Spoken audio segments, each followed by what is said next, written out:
경제의 위기, 환경 문제, 비상식적인 종교 등으로 전 세계가 몸살을 앓고 있다.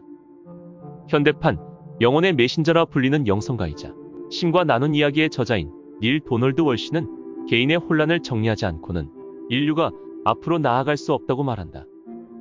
즉, 우리가 누구인지, 삶의 진정한 목적은 무엇인지, 신은 누구이며 어떤 존재인지 등에 대해 알게 되었을 때 각자가 세상을 새롭게 재창조할 수 있는 능력을 발견할 수 있다는 것이다. 저자는 3년 동안 매일 새벽에 신으로부터 인생의 여러 문제에 대한 해답들을 받았는데, 지구의 위기와 같은 거대한 문제들도 개인의 가치관의 변화와 선택에서 시작된다고 말한다.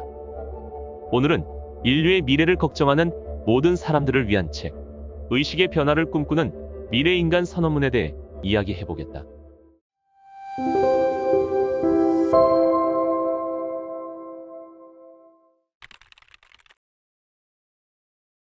죽음이 사라지는 과정이 아닌 변화하는 과정이라는 사실을 이해한다면 아주 중요한 의미를 찾을 수 있을 뿐 아니라 도움과 치유도 얻을 수 있다. 당연히 우리는 떠나간 이들을 사무치게 그리워해도 애도할 필요는 없다. 그들은 삶의 새로운 형태를 통해 큰 기쁨을 누리고 있기 때문이다. 그렇다고 단순히 육체의 삶을 끝내는 게 좋은 생각이라는 뜻은 아니다. 영혼의 일정은 지구에서 이루어지는 것으로 그것을 완성할 때 떠날 수 있게 알맞고도 완벽한 환경을 조성하는 것이지, 결코 사람의 마음에 따라 인위적으로 조절할 수 없다.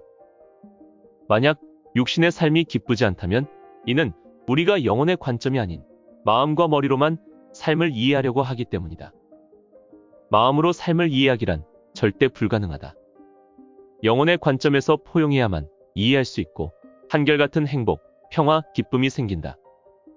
삶이 행복하지 않다면 육신을 떠나려고 하기보다 오히려 영혼과 하나가 되어야 한다.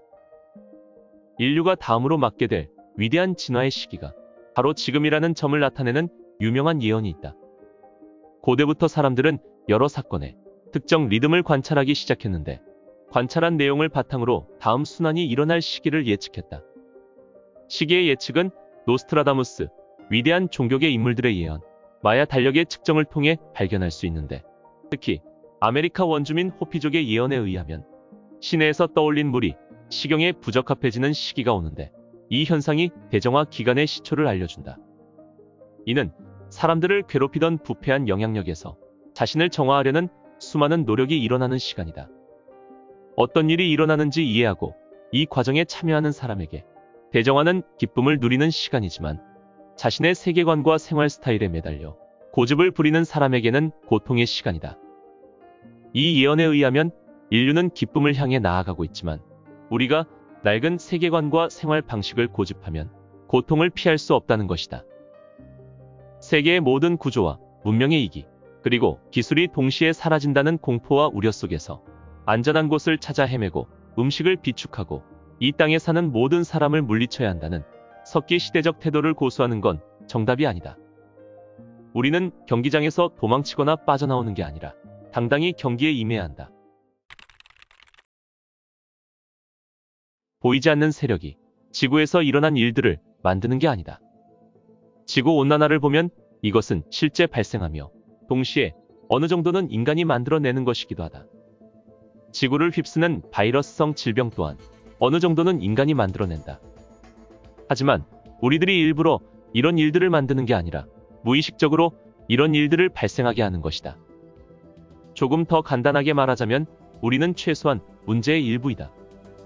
우리가 문제의 일부라면 해결책의 일부가 될 수도 있다. 2011년 발생한 일본의 재앙이 아주 명확한 예인데, 지진과 쓰나미라는 사건에서 인간의 역할이 없었다고 주장하더라도 뒤이어 발생한 후쿠시마 원전 참사는 분명 인간의 책임이며, 당연히 미래에 이런 참사가 반복되지 않도록 하는데 인류가 크게 기여할 수 있다는 걸 부인할 사람은 없을 것이다. 또한 독일은 모든 핵발전소를 폐쇄했는데, 이는 세계가 깨어나고 있음을 보여주는 좋은 예이다. 당신이 이 시점에 살게 된 것이 우연이라 생각하는가? 당신은 육신이라는 형태로 지구라고 부르는 이곳에 역사의 특정 시점에 오게 되었고, 이는 인류의 진화에 참여하기 위해서이다. 삶에서 우연히 일어나는 일은 하나도 없다. 삶은 삶 자체의 의도로 진행된다. 심지어 당신이 태어나기 전에도 말이다. 사람들은 아주 강한 믿음을 가지고 있다. 우리가 신에게서 분리되었다는 믿음, 행복해지는 데 필요한 것들이 충분하지 않다는 믿음, 다른 사람들과 분리되었다는 믿음이 있는데 신이 사람들에게서 분리되었다는 그 생각이 인류의 불행을 가져오는 믿음들 중 가장 크다. 사람들은 과학적으로 평가하고 분석하고 실험하고 증명할 수 없는 것들은 존재하지 않는다고 주장한다. 이런 식으로 우리는 영감, 심리적 통찰력, 꿈 작업 등 측정이 힘들고 분명하지 않은 그 어떤 현상과 관련한 모든 것을 좋게 사용할 수 없게 되었다. 예를 들어 당신이 무엇인가를 아주 절실하게 원하는 경험을 했다고 가정해보자. 계속해서 스스로 나는 저걸 원해라고 말한다면 그 순간 당신은 우주에 그 물건이 없다는 사실을 선언하는 것임을 아는가? 이러한 생각을 하는 한 당신은 원하는 걸 가질 수 없다. 당신이 갖지 않았다는 것을 확인하는 동시에 그것을 가질 수는 없기 때문이다. 핵심은 당신의 말에 창조력이 있다는 것이다. 우주는 당신의 말에 아주 세심하게 귀 기울이고 당신이 어떻게 느끼는지 대부분 듣는다. 만약 끊임없이 나는 더 많은 돈이 필요해 라고 말한다면 우주는 그 부족함과 관련한 당신의 감정을 느끼고 반응한다. 감정은 에너지이고 그 에너지는 끼리끼리 모인다는 사실을 기억하라. 하나의 아주 긍정적인 생각은 곧바로 그리 긍정적이지 않은 생각들에 휩쓸리고 현실로 나타나는 것은 원했던 결과와는 거리가 멀어진다. 이 문제를 해결하는 방법은 부정이라는 바다에서 긍정적인 마음을 유지하는 것이다. 그 힘이 작동하는 것처럼 보이지 않을 때라도 작동하고 있다는 사실을 아는 것이다. 인류는 삶의 에너지를 이해하고 사용하는 법 등 삶에서 가장 중요하고 강력한 측면을 잊어버렸다. 인간은 육체, 마음, 영혼이라는 세 부분으로 이루어진 영적 존재이다. 가상 영역은 실제로 모든 것이 항상 존재하는 영역인데 오늘날의 전문 용어로 가상현실이라고 부른다. 그것은 마치 컴퓨터처럼 우리가 모든 것을 만드는 것이다. 물리 영역은 관계의 영역으로 그곳에서 모든 것은 다른 것과 관계를 맺으며 존재한다. 우리는 지금 물리 영역에 있다. 여기는 합격점을 반드시 따야 하는 학교도 아니다.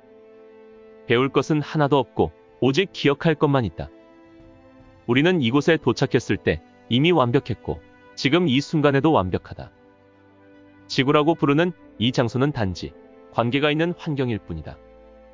그리고 신의 모든 측면을 경험할 수 있는 곳이다. 영적 영역에는 내가 아닌 것이 하나도 없으므로 그곳에서 내가 누구인지 경험할 수는 없다. 당신이 아닌 것이 존재하지 않는 한 당신이 누구인지 경험할 수 없다는 것이다. 어둠이 없이 빛을 경험할 수 없는 것과 마찬가지이다. 신은 과정이며 당신은 지금 그 과정에 참여하고 있다. 세계의 많은 종교에서 발견되는 어려움은 너무 자주 그들의 관점을 다른 사람들에게 강요한다는 점이다. 만약 그들이 강요하지 않고 그저 제안한다면 아무 문제가 없을지도 모른다. 오늘날 세상의 문제는 영적 문제이다. 그 문제는 사람들의 믿음과 관련 있다. 믿음의 문제는 절망, 무기력, 분노라는 상태를 만들어낸다.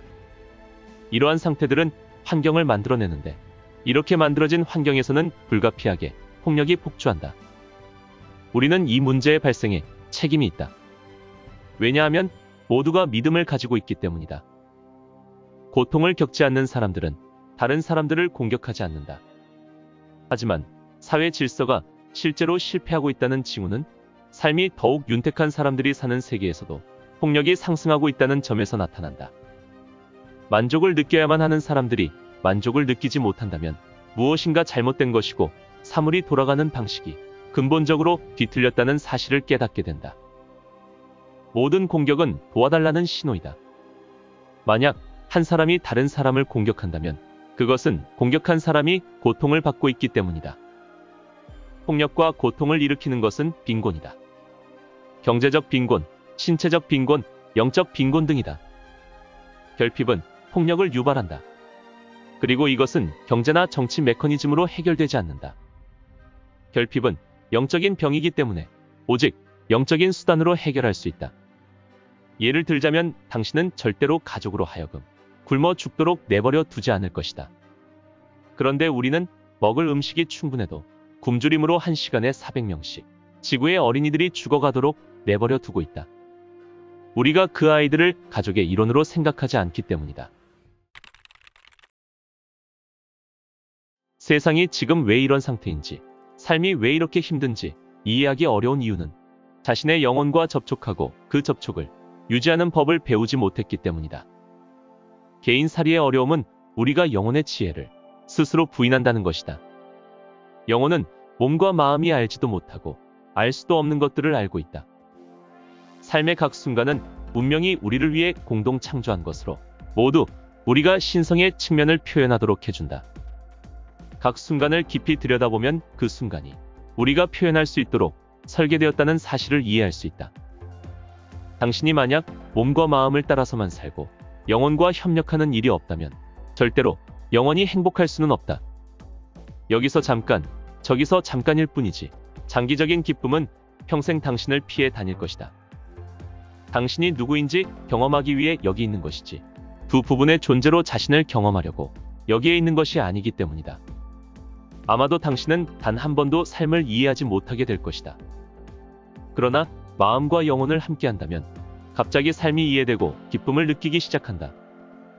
당신은 아무것도 필요로 하지도 원하지도 부족하지도 않은 영혼의 경험으로서 삶을 받아들이고 바라보며 수용해야 한다. 영혼은 아무것도 갈망하지 않는다. 영혼은 순수한 존재 상태에서 거주한다. 존재 상태는 의식을 만들고 의식은 인식을 만든다. 인식은 관점을 만들고 관점은 이해를 만든다. 이해는 믿음을 만들고 믿음은 행동을 만든다.